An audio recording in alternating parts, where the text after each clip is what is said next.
Hoy vamos a enfocarnos principalmente en la alimentación en diabetes. Primero vamos a ir viendo un poquito sobre esos beneficios que tiene el ejercicio y después vamos a hablar sobre el ejercicio y la alimentación en diabetes tipo 2 para después pasar a diabetes tipo 1, porque vamos a ver que el manejo a nivel nutricional es diferente en ambos.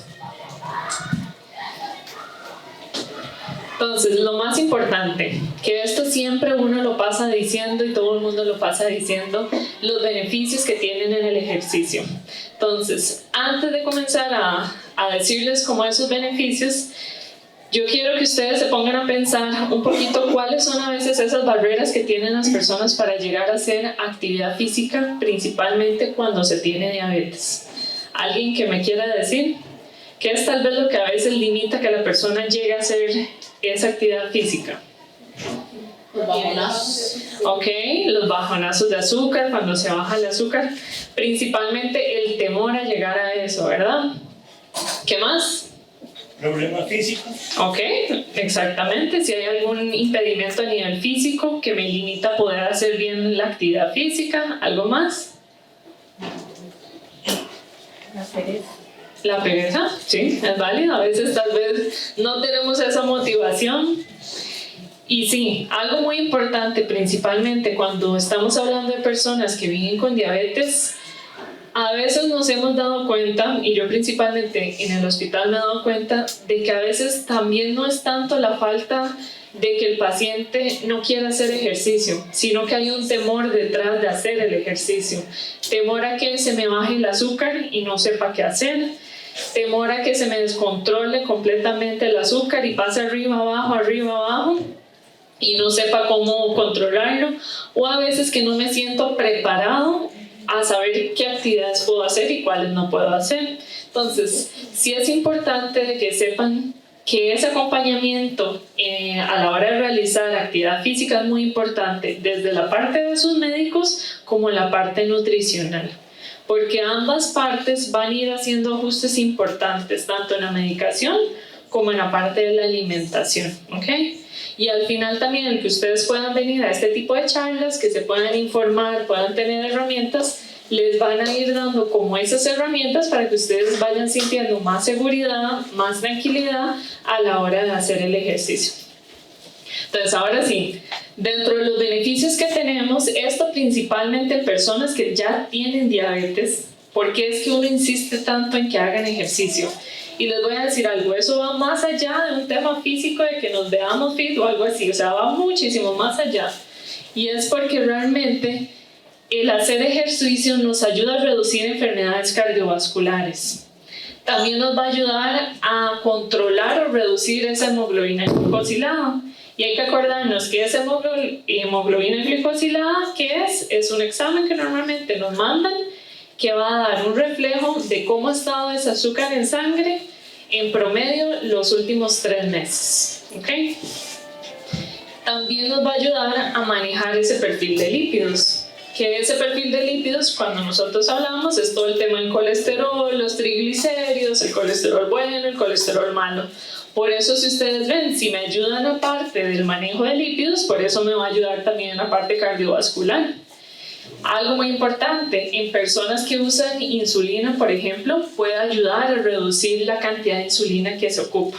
Pero aquí hago un paréntesis muy grande.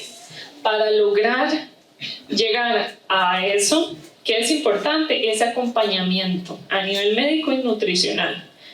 Porque si nosotros no tenemos una buena guía, puede ser que no sepamos hacer esos ajustes tanto en la medicación como en la alimentación.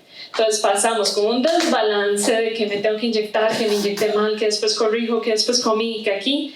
Y puede ser que más bien, en vez de ayudarnos, terminamos comiendo más de la cuenta, usando más insulina de la cuenta. Entonces por eso es importante también este acompañamiento para que ustedes puedan obtener esos beneficios.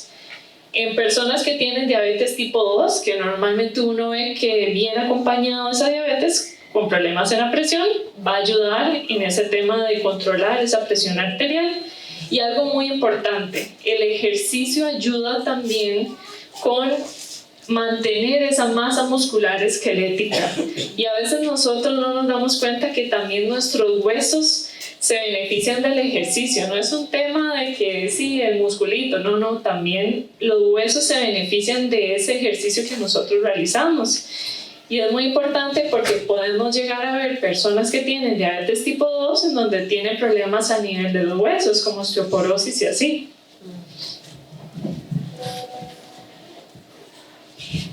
Pero, como estábamos hablando, en las personas que viven con diabetes muchas veces tenemos esa limitante, que siguen existiendo barreras para que puedan practicar esa actividad física, que fue como mencionamos, muchas asociadas al temor detrás de realizar el ejercicio y no saber cómo controlar mi azúcar en sangre. Entonces, primero vamos a comenzar entendiendo un poquito los diferentes tipos de ejercicio físico que podemos llegar a tener y principalmente la respuesta que puedo tener de ese azúcar en sangre. Entonces vamos a ver la respuesta de una persona que no tiene diabetes y la respuesta de una persona que sí tiene diabetes. Entonces primero vamos a ver en esta parte que son actividades aeróbicas. Las actividades aeróbicas estamos hablando de trotar, caminar, correr, nadar, ¿ok? Normalmente el ritmo de trabajo es seguido. Normalmente ustedes ven que no hay como tanta pausa, sino que son ejercicios muy repetitivos y seguidos. En una persona normal, que es digamos el control, ustedes ven que la glucosa se mantiene, casi que no tiene mucho cambio, se mantiene bastante estable. En una persona que tiene diabetes, comienza estable, pero se comienza a ir bajando. Conforme va propiamente dándose el ejercicio, va a ir bajando el azúcar en sangre. Entonces, eso es importante porque entonces ya vamos diciendo, ok, entonces, actividades aeróbicas pueden producirme un bajonazo. Entonces, ahí uno tiene que ir haciendo como esas asociaciones, ok. Después podemos tener ejercicios mixtos, que es donde combinan la parte aeróbica como la parte anaeróbica. Entonces, si ustedes ven, son ejercicios que normalmente la actividad puede ser moderada o vigorosa. Podemos tener también como intervalos, que a veces hay ejercicios que es por intervalos, en donde hay como partes en donde es más fuerte el ejercicio, después ya vienen como los descansos y así. Entonces al final hay como una combinación. A veces hay como diferentes deportes en donde se practica así, o también diferentes clases en donde es como más explosivo, después es más tranquilo, más explosivo, más tranquilo. Pero eso a nivel de una persona que no tiene diabetes, igual. Vemos la línea, se mantiene estable. En una persona con diabetes aquí suceden dos cosas. Como es una combinación de tanto aeróbico como anaeróbico, podemos tener dos escenarios. O se sube o se baja. Entonces esto es lo que se vuelve un poco complejo, porque dependiendo de la persona hay que ir aprendiendo cómo hacer la respuesta de esa persona. Porque como puede ser que se suba, puede ser que en otra persona el mismo ejercicio más bien tienda a generar una hipoglicemia, un bajonazo de azúcar. Entonces, en ambas, tanto intermitente como en resistencia, vamos a ver, puede subir o bajar. Y ya en la parte anaeróbica, que en esta parte anaeróbica estamos hablando de los sprints, por ejemplo, las personas que hacen carreras que son en, digamos, distancias muy cortas, pero que ustedes ven que comienzan con todo y ya en 5 segundos ya terminaron la actividad, ¿verdad? Entonces, esos vamos a ver que son ejercicios como muy explosivos, pero el tiempo de duración es muy cortito, porque al final de cuentas, ¿cuánto corrieron? Menos de 1 minuto estaban corriendo y ya terminaron, ¿verdad? Ejercicios de pesas, que normalmente los ejercicios de pesas, ustedes saben que es mucho esfuerzo, pero tampoco es tanta la cantidad que uno va a durar, porque uno no aguanta tanto con los levantamientos de pesas. Entonces normalmente se asocia a ejercicios que requieren mucha fuerza, pero en periodos de tiempo bastante cortos. Aquí lo interesante es de que la glicemia en las personas que no tienen diabetes tenemos como un aumento, pero después disminuye. Y si ven, es un aumento pequeñito. En personas que tienen diabetes, eso puede generar una hiperglicemia y nos quedamos ahí altos. Entonces eso más bien no va a aumentar. Y es importante saber esto porque normalmente cuando hablamos de ejercicio usted le pregunta a cualquier persona y dice sí, eso baja, eso se lo va a bajar. Entonces usted puede ver personas que dicen no entiendo por qué fui al gimnasio, hice pesas y en vez de bajar terminé alto y pasé todo el día alto, o sea no entiendo, no era que tenía que bajar. Pero es por eso, porque estamos omitiendo de que dependiendo del ejercicio, la respuesta a nivel del cuerpo va a cambiar. Entonces, es importante ir entendiendo esto porque la parte nutricional se va a ir enfocando en cómo va a ir respondiendo el cuerpo a eso. Entonces, primero vamos a comenzar con diabetes tipo 2. Aquí normalmente nosotros podemos tener dos escenarios. Las personas que utilizan algún medicamento oral, háblese de metformina, glibenclamida y todos los que normalmente se pueden encontrar en la caja, pero también podemos tener personas que tienen diabetes tipo 2 y usan insulina. Entonces, en este caso, aquellas personas que tienen diabetes tipo 2 y usan insulina, vamos a unirlo como con los de diabetes tipo 1, porque la insulina sí nos va a cambiar un poquito más el panorama en comparación cuando es un medicamento oral. ¿Por qué? Normalmente con los medicamentos orales no hay tanto problema. Se tiende a mantener como la glucosa un poquito más estable, entonces no hay tanto riesgo de hipoglicemias. Eso sí, sí hay que tener presente en aquellas personas que van a utilizar lo que son propiamente sulfonilureas, por ejemplo la glibenclamida, es importante saber que ahí sí puede haber riesgo de hipoglicemias. ¿Por qué?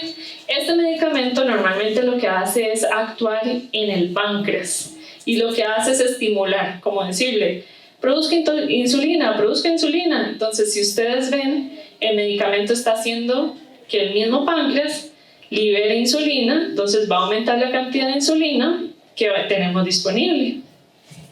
Entonces, eso va a tener un efecto que puede hacer que se me baje el azúcar. Pero en general no hace falta, primero que nada, no hace falta que nosotros hagamos un ajuste en la medicación, a menos de que el doctor por X o Y motivo nos diga que tengamos que hacer un ajuste en la medicación. No hay que hacer ningún cambio en la medicación. Y no es necesario realizar como un consumo extra de carbohidratos. Con esto sí quiero hacer la aclaración que no significa que estoy diciendo de que se vayan en ayunas a hacer ejercicio. No. Es importante que aquellas personas que ya tienen un tratamiento, cuando vayan a hacer ejercicio, se tomen su tratamiento y hayan comido, ¿ok? Pero me refiero que es no comerse algo extra, que a veces tal vez uno dice, bueno, ya desayuné, voy a hacer como una pequeña merienda porque voy a ir a ejercicios. En ese caso, en diabetes tipo 2 no hace tanta falta. Si usted ya desayunó y desayunó bien, perfectamente podría ir así a hacer ejercicios.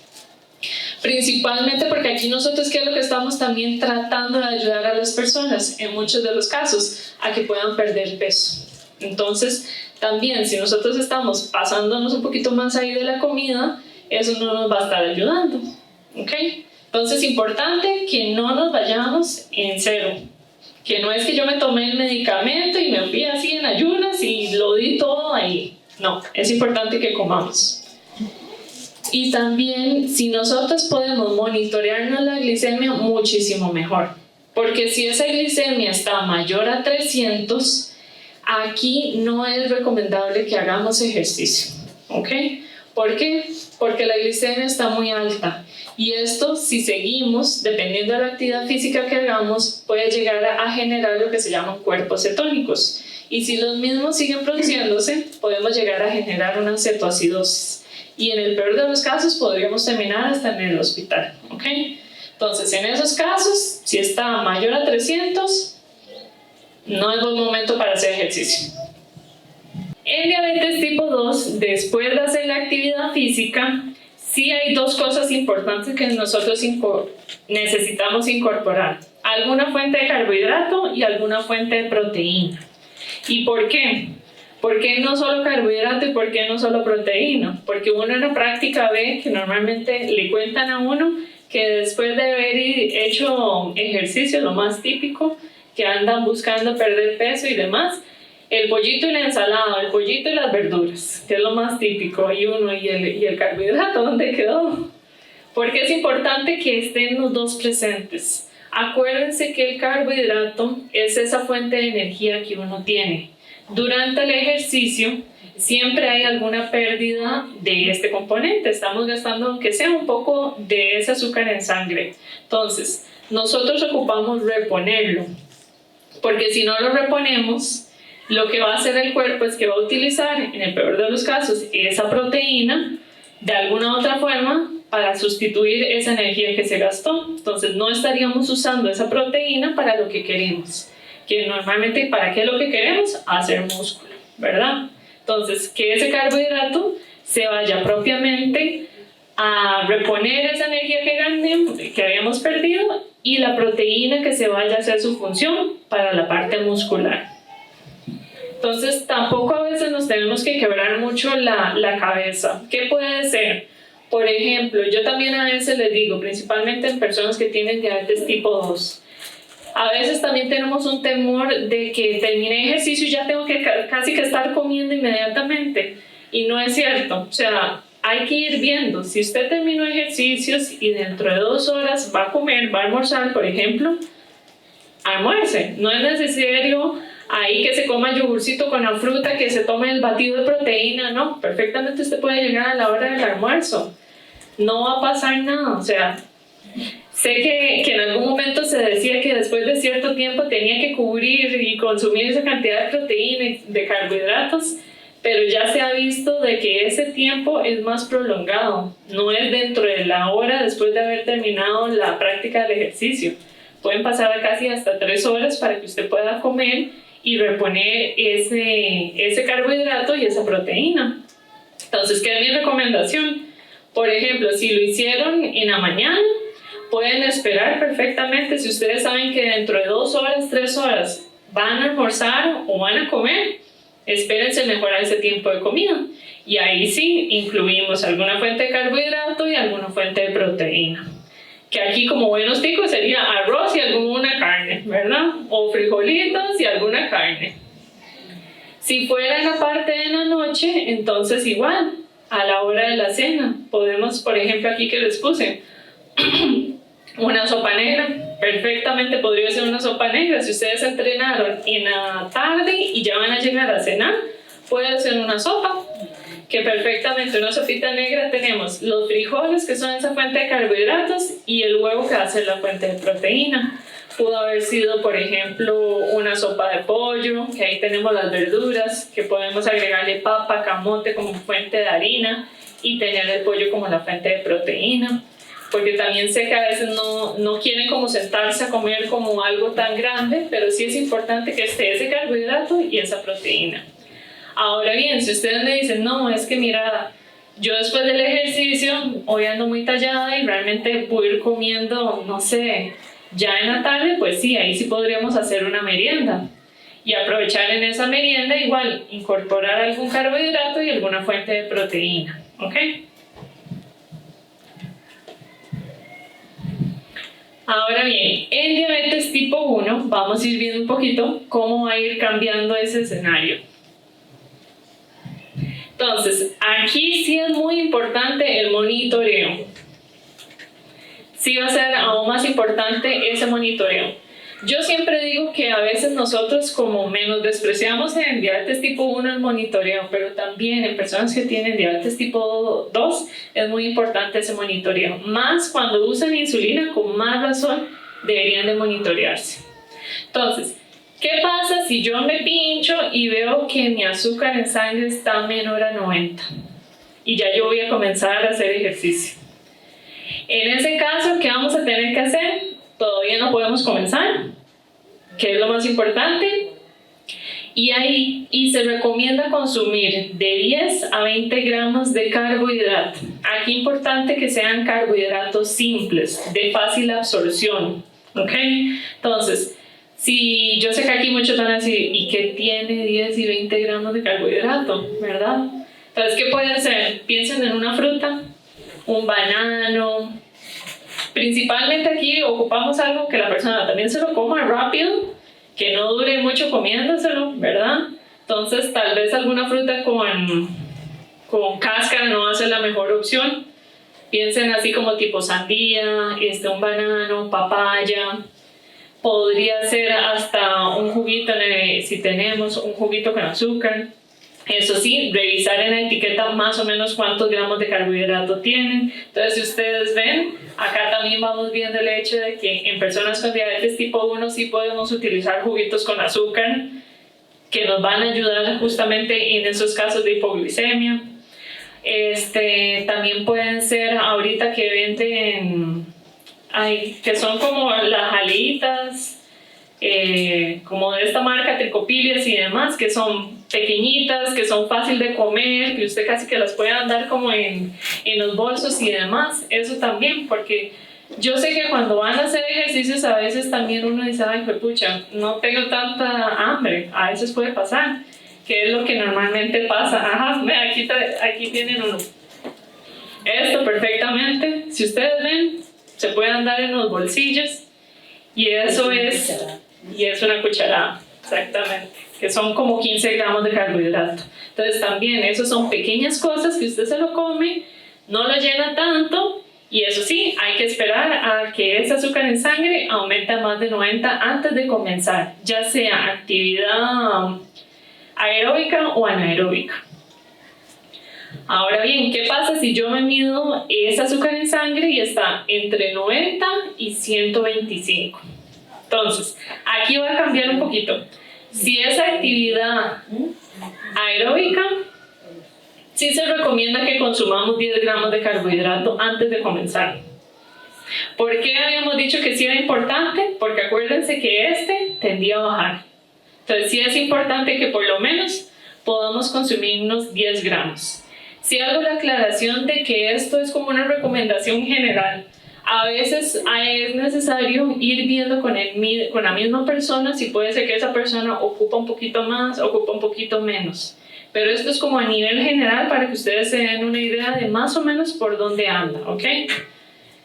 Pero en el ejercicio anaeróbico, las recomendaciones dicen que usted no necesita consumir carbohidratos, que usted perfectamente ya puede comenzar su ejercicio. Entonces, tenemos una persona que va a natación, que sí ocupamos de que se coma algo pequeñito, mientras otra persona que va a atletismo, que va a hacer carreras cortas, que ya puede comenzar su ejercicio. ¿Ok? Después me vuelvo a medir y veo que mi glicemia está entre 126 y 180. Entonces, las guías dicen actividades aeróbicas, o sea, tenemos a la persona que va a natación, perfecto, dele, comienza a nadar. Persona anaeróbica que va a hacer pequeñas carreras, sprints o demás, lo que dice es, puede iniciar, pero sepa lo que va a aumentar un poco la glicemia. O sea, es como estar pendiente. Entonces, ese estar pendiente sí es importante, que cuando hagamos ejercicio en diabetes tipo 1, con más razón hay que irnos monitoreando esa glicemia antes, durante y después. O cuando me sienta mal o me siento extraño, monitorearse, ¿ok? Para ir viendo de que los ajustes que voy haciendo vamos bien. Entonces, después, si está mayor a 180, que aquí tenemos el rango de 181 a 270, dicen actividad aeróbica, las guías dicen que puede comenzar. Acuérdense que en esos casos va a tender a bajarme. Pero sí, yo aquí hago la aclaración de que las guías dicen que en actividades anaeróbicas podríamos comenzar, pero que sepa que aumente. Yo sí, por criterio personal, les diría que hay que tener como cierta precaución, porque de fijo va a aumentar, ¿verdad? Y eso rapidito puede llegar a más de 300. Entonces yo, sinceramente, sí le diría a la persona, espere antes de comenzar, realmente. Porque si es, por ejemplo, un entrenamiento que va a ser bastante fuerte, eso rápidamente puede subir. Y ahí podemos quedar con la persona por los cielos. Entonces sí hay que prestarle mucha atención. Y las guías sí dicen que ya mayor a 270, de fijo, no es momento para comenzar la actividad física. aunque sea una actividad aeróbica o anaeróbica. ¿Por qué? Porque también a veces podemos tener en donde esa persona se está midiendo la glicemia y el mismo glucómetro no le está marcando, le está diciendo está alto, pero no sabemos qué tan alto está. Y ahí podemos decir que puede ser que la persona está produciendo cuerpos cetónicos y podríamos llegar a tener hasta una cetoacidosis. Y yo les voy a contar también por qué es tan importante eso. Casualmente esta semana en el hospital una compañera mía tuvo un paciente, diabetes tipo 2, con insulina, que se fue al chirripó. No tenía la preparación a nivel física y nunca se inyectó y subió el chirripó. Terminó en el hospital en la parte de entubado y demás. Entonces sí quiero que vean la importancia de por qué uno es tan necio de que sí es importante la preparación física de la persona, el acompañamiento médico y el acompañamiento nutricional. Porque este es un tema en que podemos hablar de vida o muerte de la persona. No es un tema así nomás de que, ay no, yo tengo diabetes tipo 2, no importa. Ahí me inyecto, no me inyecto, juego un poquillo con la comida. No. O sea, usted en serio puede terminar en un hospital entubado. Entonces, también eso es muy importante. Cuando ustedes van a comenzar una actividad física, es un proceso. No podemos comenzar queriendo correr una maratón de la noche a la mañana, porque nuestro cuerpo no está en condición para hacer eso. Es un proceso y si podemos ir con un acompañamiento de alguien que sepa lo que haga, mejor, porque entonces su cuerpo también va a irse ajustando, usted va a ir aprendiendo cómo está respondiendo su cuerpo a la medicación, a la alimentación y podemos ir haciendo los ajustes necesarios. Una pregunta, ¿cómo, no sé si viene después, cómo influye la proteína en esos niveles de azúcar si lo consumes pre-ejercicio? Pre-ejercicio. Eso es muy importante. Aquí también hay algo que yo no les he contado, pero es que en diabetes tipo 1 muchas veces, aparte de todo este tema de cuánto carbohidrato antes, dependiendo de la glicemia y así, también hay que tomar en cuenta de que estamos hablando de que muchas veces ocupamos hacer una corrección en esa insulina, ya sea bajar la dosis, y esto es muy importante con el médico, porque aunque hay como ciertos rangos, no es igual para todo el mundo, porque hay personas que tienen una sensibilidad increíble y otros que no les hace nada. Entonces esto el médico que tiene que ir viendo, porque a veces ellos tienen que bajar la basal, la rápida, la NP, o sea, tienen que hacer un ajuste de todo. No es simplemente en un tiempo de comida, sino que hay que ir haciendo ajustes en esa insulina antes, después y puede ser que hasta el día siguiente, ¿ok?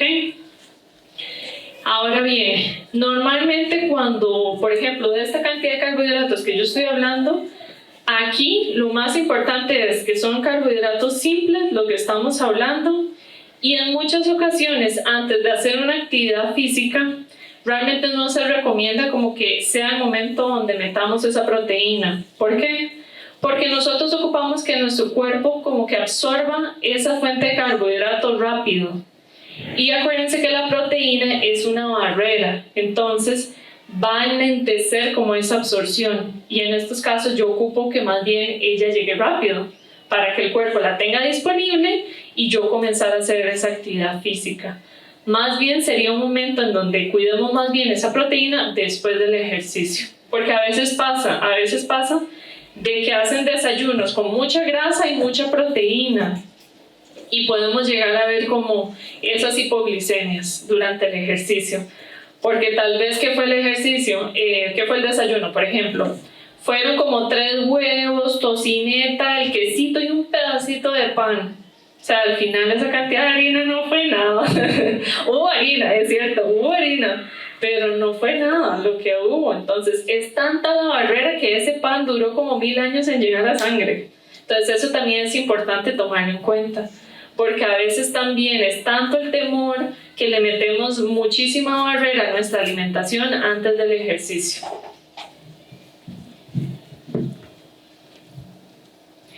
Y también esto es algo muy importante. Yo sé que se ve un poquito como rara la imagen, pero Las insulinas es importante que ustedes recuerden que tienen un tiempo de acción. Donde inician tienen un pico y donde terminan. Ese pico nosotros hablamos que es donde está como esa insulina trabajando, dando todo su 100%. Entonces, todas las insulinas van a tener un inicio, un efecto máximo a donde mayor están funcionando y a donde terminan, ¿ok?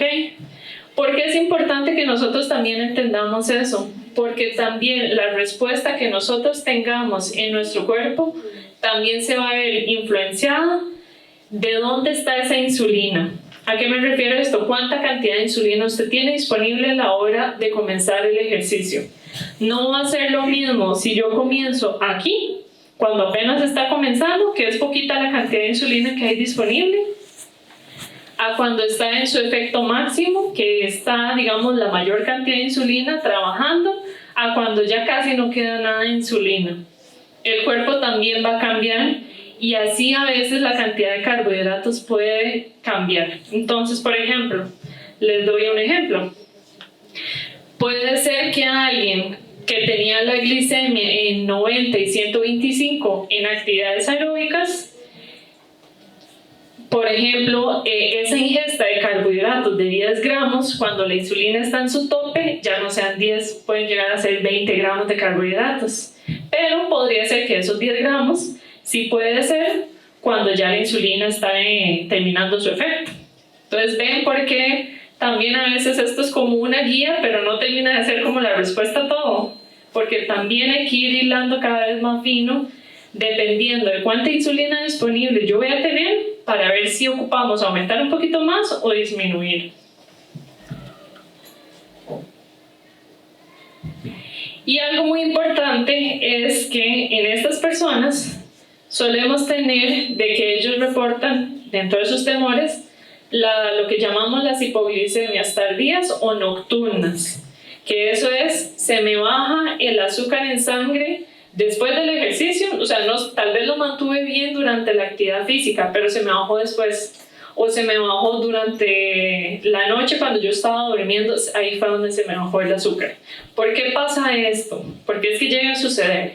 Entonces, lo más importante es, primero, de que el cuerpo humano tiene ciertas células de que durante el ejercicio ellas tienen la habilidad de captar ese azúcar en sangre, esa glucosa, sin necesidad de insulina. Entonces imagínense, estamos hablando de que tenemos células que nos pueden ir robando ese azúcar sin la necesidad de insulina. Y si nosotros, digamos, no hicimos corrección en la insulina, nos inyectamos la misma cantidad, medio comimos carbohidratos, entonces vamos a tener doble efecto. El efecto de la insulina, que está metiendo azúcar en sangre en las células, más esas células que por el ejercicio comienzan a meter azúcar en sangre, porque el ejercicio, digamos que ayuda en eso, ayuda a esa captación. Y también es importante de que puede ser de que nosotros después de hacer esa actividad física no estamos reponiendo ese glucógeno a nivel del hígado y músculo. Y el glucógeno, ¿qué es el glucógeno? Hay que tener presente de que tanto el hígado como el músculo, ellos tienen como una reserva de azúcar, por decirlo así. Ellos tienen una reserva de azúcar. ¿Y por qué nos sirve esto? Porque en caso de que usted en sangre no ha comido azúcar, el cuerpo entra como en un estado de alarma y comienza a decirle al hígado, saque esa reserva porque ya nos quedamos sin azúcar. Entonces David comienza a sacar. Entonces el mismo hígado puede ir a generar y aumentar ese azúcar en sangre. Durante la actividad física, nosotros comenzamos a gastar ese glucógeno en el hígado y en el músculo. Entonces, si no lo reponemos, puede bajarse. Por eso es tan importante el carbohidrato y la proteína después de la actividad física. Porque si no repletamos ese glucógeno, posiblemente podemos tener una hipoglicemia en las noches o después de hacer la actividad física. Y después también no hay un aumento en el consumo de carbohidratos o no hay un ajuste en la dosis de insulina. Eso quiere decir que, por ejemplo, revisé mi glicemia pero no hice nada. O sea, estaba baja, pero aún así no comí de más o no comí como ese carbohidrato extra, ni tampoco hice ningún ajuste en la dosis de insulina. Entonces puede llegarse a bajar. Y también podemos llegar a tener una hiperglicemia post, que en este caso que yo les contaba de este paciente que se fue al Chirripó, en el caso de él más bien fue esto. Este fue el escenario que tuvimos, una hiperglicemia post que generó una cetoacidosis que se fue complicando.